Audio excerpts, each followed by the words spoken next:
Lovers all over the world, still remain international. Gbogbo ẹ̀yin lovers mi, mo bọ̀ wá mo rọ̀ wá, mo fi Olódùmarè mo fi bẹ̀ gbogbo wa. Ṣé rí àwọn ìgbà míì wà, àwa la sọ ilé ayé wa ara wa di la sọ ayé ara wa di ìdàkudà. Àwa ni o, àwa fálára wa ni because kí ni reason mo fi sọ bẹ́ẹ̀? Ó ní pé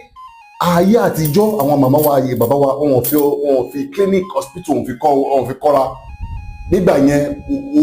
òṣì ò pọ̀ tó báyìí. Nígbà yẹn náà nígbà yẹn àwọn àìsàn kò lè pọ̀ tó báyìí because wọ́n mọ ọkọ̀ tó tẹ́lẹ̀ mi bá jẹ poison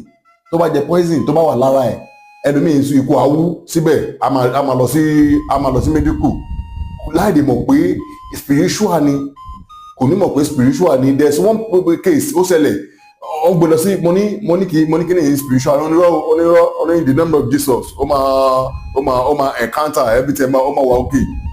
ó gbé lọ sí ó ń gbàdúrà fòfútù fẹ̀tẹ̀ ó tó gbé lọ sí kiri dókítà kan tó jẹ́ ọmọ ọba ló wá sọ fún wọn pé kí ni spiritual ni pé kán wọ́ tẹ̀sẹ̀ lébọ̀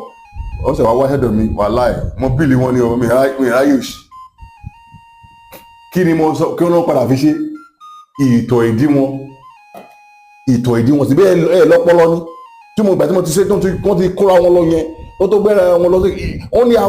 awolé mi ògbé mi o awóde ògbé nìyàn wọn o agolé mi gbé mi o awóde ògbé nìyàn o gbà mí wà awolé ẹ kò ní jọ ẹ lójú àwọn ìta ló máa jọ ẹ lójú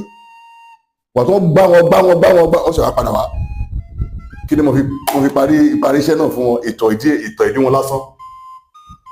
ìtọ̀ ìdí ẹ̀ nìyẹn mo ní kó bá ti sùn ló bá ti jí kó má bá anybody sọ̀rọ̀ kó kọ̀ tọ̀ sí tó bá ti tọ̀ sí mo ní kó abuyọ̀ díẹ̀ sí kó ṣèkẹ̀ papọ̀ kó mú mo ní kó bá ti mú kó padà wá sórí ìyẹn nìkan ló ṣiṣẹ́ fún ìyẹn nìkan péré ló ṣiṣẹ́ fún mo gbowó lọ́wọ́ ẹ̀ kí tó kọ́ ní kíní yẹn mo ní kó gbowó kí tó kọ́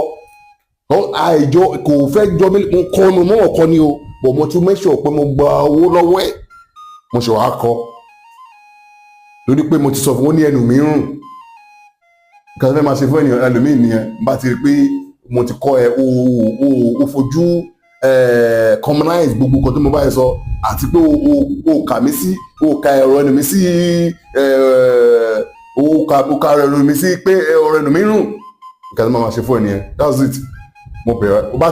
ti lè mo ti kọ́ yín nìyẹn o tẹ bá ti pé poison ẹ jẹ poison àbí ẹ̀jẹ̀ kan bóyá ojú àlá pé kíní yẹn ò ṣe kíní má sọ̀rọ̀ sẹ́nibọ̀dì o bá ti jí gbàrà láàárọ̀ kùtù